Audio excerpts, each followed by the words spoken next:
You are listening to the Bright Life Podcast, all about ways to stay inspired, chase your dreams, and find more gratitude in the highs and lows of the journey. I'm your host, Jessica Johnson. I'm a business owner, a part-time digital nomad, a self-growth junkie, a believer in other big-hearted women, and am all about sharing tips, tricks, lessons learned, and encouragement so we can all live our biggest, brightest lives. You ready? Let's do this. Welcome to this week's episode. So this week, something major is happening. I've opened enrollment for Content Business Blueprint, which is my 8-week program that teaches you how to build a profitable freelance writing business so you can have location freedom, schedule freedom, creative freedom, and financial freedom. So definitely check out the link in my show notes to learn more. You can also go to contentbusinessblueprint.com to find out everything that you need to know. And I thought that a topic that might be supportive for you this week, regardless of what stage you're in or what you're thinking about building, is around myths that people have for why they can't do something, right? Myths about becoming an entrepreneur or the people out there that you see maybe even doing the things that you want to be doing.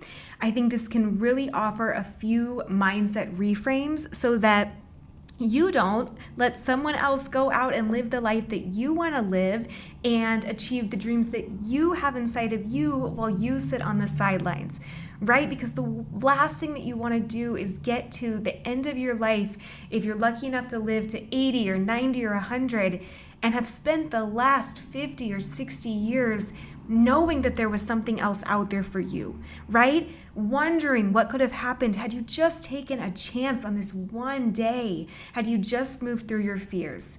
And so these are myths that at different points in my life I have believed and had to move through.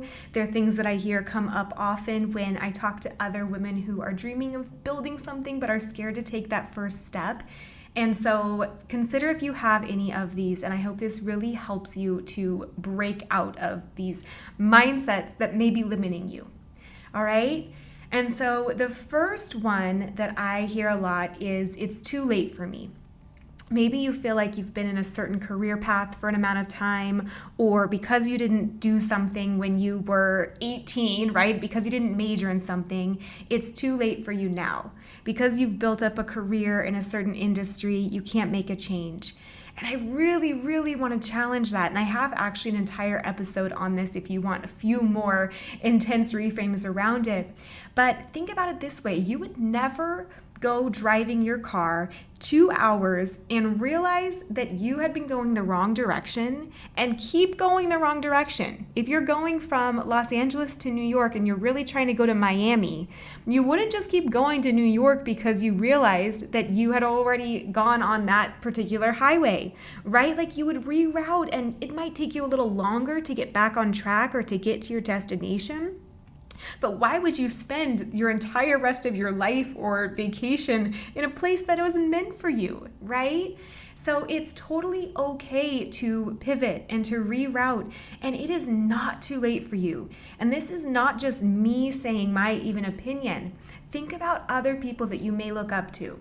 For example, Oprah, at age 23, she was fired from her first reporting job. Fired, right? Imagine if she had stopped then and thought, this really isn't for me and I'm already in my mid-20s, so no one's gonna hire me because I'm getting, quote, up in age, right? Probably in the TV industry. But she kept going, and thank goodness she did. At age 23 as well, Tina Fey, the comedian, was working at the YMCA, right? She wasn't on Saturday Night Live. She wasn't on New York City comedy stages. She was at the YMCA. At age 28, J.K. Rowling was a suicidal single parent living on welfare, right? And imagine if she had considered that her destiny. Imagine if she had never even picked up a pen and paper because she thought that nothing else was meant for her or no one would want to hear what she had to say. Lastly, at age 30, Harrison Ford, the actor, was a carpenter. He had a whole different career. And so I just say that to encourage you that so many of the people you may look up to or read about were not having it all figured out their entire lives. They were also on a journey. All right? And one day you are going to look back at your life, and do you want to look back and think that at age 30 or age 35, it was too late for you? Of course you're not, because you're going to see things from the context of a longer runway and a bigger picture, and you're going to realize that 30 years old or 40 years old is nothing, and you will be so glad that you went for it. I read stories all the time about, and I love these stories, about women who, even in their 70s or 80s, pick up a new craft and then they become like the premier resource in the world for that thing, whether it's painting or something else, right? They learn a new skill. And so you at 20 or 30 or 40, you have your whole life ahead. And so it's not too late for you. The only thing that saying that is doing is keeping you stuck. And if you want to stop seeing other people out there and feel triggered by them or feel like they have something that you don't, you just got to get out there, and that will solve that problem. That will literally put you out there so you will have no regrets on the table. And even if it's hard and even if it takes a while, you'll still be out there, so you will no longer have that feeling of envy or wishfulness that you could be doing the same. All right? And you would be surprised how much can change in a few years. I think back to being in corporate America, which was only years ago at this point. And if you could have told me in that desk, in that cubicle, that within a few years' time, I would be able to work from anywhere, I would be able to do work that I love on my own schedule, that I'd be able to mentor others, that I could replace and surpass my corporate salary as my own boss, at that point, it sounded like a dream. It sounded like the gold star, right? Like the things that I would look up to and achieve, but wasn't really sure was possible. And in the day-to-day, it didn't always feel like it. Certainly in the first few years, not at all. But now I look back and I'm like, wow, those years went by fast. They didn't feel like much time at all. And the same could be true for you, all right? It's not too late for you. So get out there. Another thing that you may feel that could be holding you back is that the people out there have something that you don't, whether it's resources or money or the personality or the confidence or whatever it may be. And I want to tell you that that's a lie. I get messages from time to time from people saying, oh, like, you are so fearless. Like, I wish that I could do what you do. And I'm like, anyone who knows me knows I am not a fearless person. Like, I am extremely cautious. I am extremely risk averse. Ever since I have been little, I was that way. Like, I used to get nervous going to sleepovers, like I was so shy. And what it really is I've been building the muscle consistently and intentionally of just doing things, even if I'm scared, of just literally getting myself out there and doing the things that scare me. And that's how you start to become more and more fearless. And even if you feel afraid, you still do the things because you know the reward on the other side is worth it. So is there anything in your life that you're resisting doing that could be worth it? Like, would the reward be worth it? And how can you cultivate more of the personality traits of people who get out there and pursue the things that you want? Because a few of the things that they may have would be resourcefulness, right? Where they may not have a ton of money. Even at one point in my business, I was tens of thousands of dollars into debt. So I didn't always have the money, right? But I saw the long-term picture and I knew what the dream was. And so I just kept going and I kept finding ways to make ends meet. And sometimes it was through freelance writing, right? And sometimes it would be like I'd get a gig speaking on stage, or I'd have to drive 2 hours to something. Once I catered this whole 90-person event, and I'm not a caterer and I don't have a kitchen for that, but I found a way to be resourceful and to keep my dream alive. And that is a trait that you can build, and that the people out there who are doing the things you want to be doing have, right? And are cultivating every day. So can you build that resourcefulness? Can you be resourceful? If you see something that you want, but you feel like you don't have the resources or the money to do it, how could you find it, right? If you had to find it, how could you? Could you go and do a little bit of extra work, like a side hustle, right? Could you, I don't know, mow the neighbor's like lawn, right? Could you do childcare? Could you just work out some kind of partnership with someone that you love where I'm not, condoning like taking on debt or anything like that, but I'm just like, what else could you do?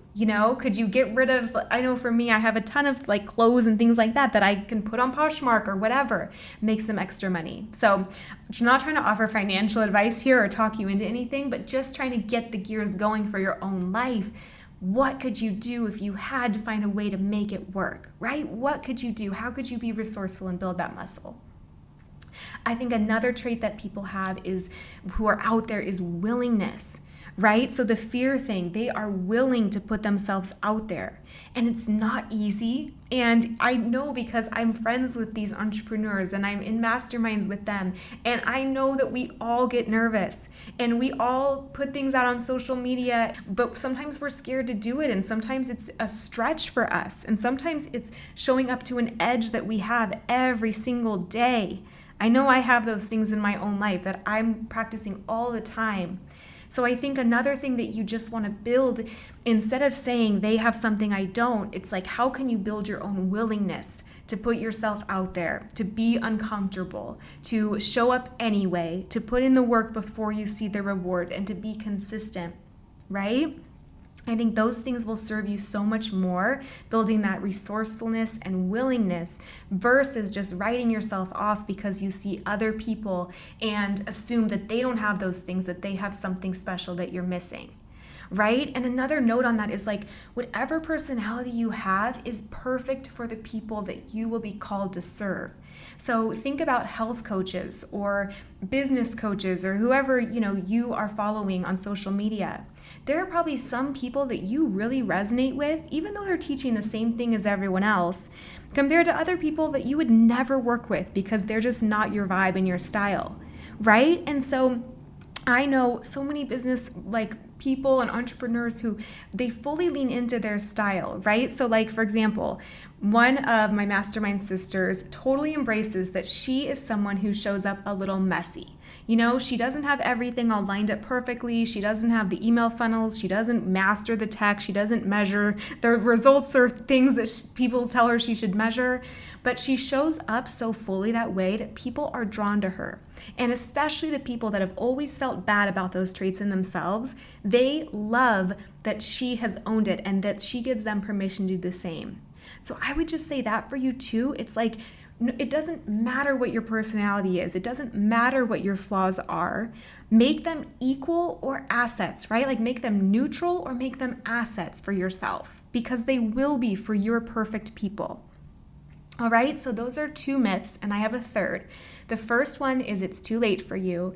The second one is that the people out there doing the things that you want to be doing have something you don't, whether it's money, whether it's bravery, whether it's a certain personality trait. It's absolutely not true. And the third one, and this is the sneakiest one of all, and that is that there will be a better time. There will not be a better time. Life, as you know, only gets busier.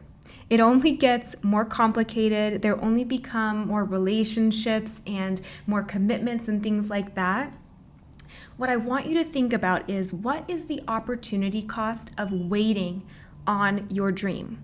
What could you miss out on a year from now if you don't take action today, right? What is the income that you could have made over the next year if you just take action and get yourself in the game today, right? What are the connections you could have built? What is the muscle of bravery and resourcefulness and willingness that you could have built? What could you make if you actually started today? How quickly could you earn back your small investment? Would you even care about it a year from now? Right? I know even for my course, it's 1% of what someone could make in a year. The investment someone pays is 1% of what they can make in a year, let alone 10 times that over 10 years, right? Or a lifetime. So yes, sometimes you might think, there's a better time, or something feels like too much of a leap right now. But it's like, man, if you can earn that back 100 times over the next year, is that not worth it? Would you a year from now not be grateful for that? So think about that, right? Like opportunities can change, life situations can change, and they can be lost forever, right? This could be the perfect window in time, and you may not even realize that something will change 2 months from now and you'll never get this time back. And will that be okay with you, right? You will always, every single quarter, have something that's busy, have something that's drawing at your time. So you really have to make it a priority to invest in what you care about. There will never be a better time. This is the best time, right? And a year from now, you will be so glad that you started today. All right, so those are just a few myths that I see and that I had to work through myself. So I know that there's someone else out there who's experiencing one of them. And I hope that it speaks to you and it just offers you something different to think about, right? A different frame, a different perspective where, like, yes, you might be busy. Yes, you might have limited resources. Yes, you might be different. But what if that doesn't matter? What if the only thing that matters is that you will find a way, that you bet on yourself, that you know you can always show up and do it scared? That is what is going to make a difference. That is what is going to get you out there. And all of a sudden, you'll notice that that fear isn't as scary, right? And the investments don't feel as big because you know what they're leading to, right? And what their reward is, not so much the small upfront cost, right? And you'll know that you have everything you need and your personality is perfect for the people that you want to serve and that want to hear it only from you. I hope this fires you up. Send me a message on the DMs on Instagram. Check out the show notes if you're feeling inspired or you want to create more freedom in your life through content writing where you can have location and schedule and creative and financial freedom. I love getting more resources into the hands of women and empowering them to create the lives of their dreams, right? We need more women out there doing that because women, right? We empower the next person to do it and the next person and our daughters and their daughters, and it just goes on and it could shift our entire world, right? Let alone your world and your entire life and business and career. So I hope this encourages you, and I hope you have a wonderful rest of your week. Can't wait to see you inside Content Business Blueprint if it calls to you. Thanks so much for being here today. If this episode resonated with you, I have 2 things you are going to love. One is a Bright Life workbook full of practices you can use to get clear on what your version of your brightest life looks like and fearlessly move towards it every day. And another is a copywriter starter kit full of beginning steps to create a copywriting business that gives you the freedom to travel the world working from anywhere, to replace a corporate salary as your own boss, and to do creative work that lights you up every day. It's lessons I've learned in creating my own content business, and I'm excited to share it with you if you're curious about doing the same. I will link these in the show notes. I hope these serve you. Thank you so much for listening, and I will see you back here next week as we all pursue our biggest, brightest lives together.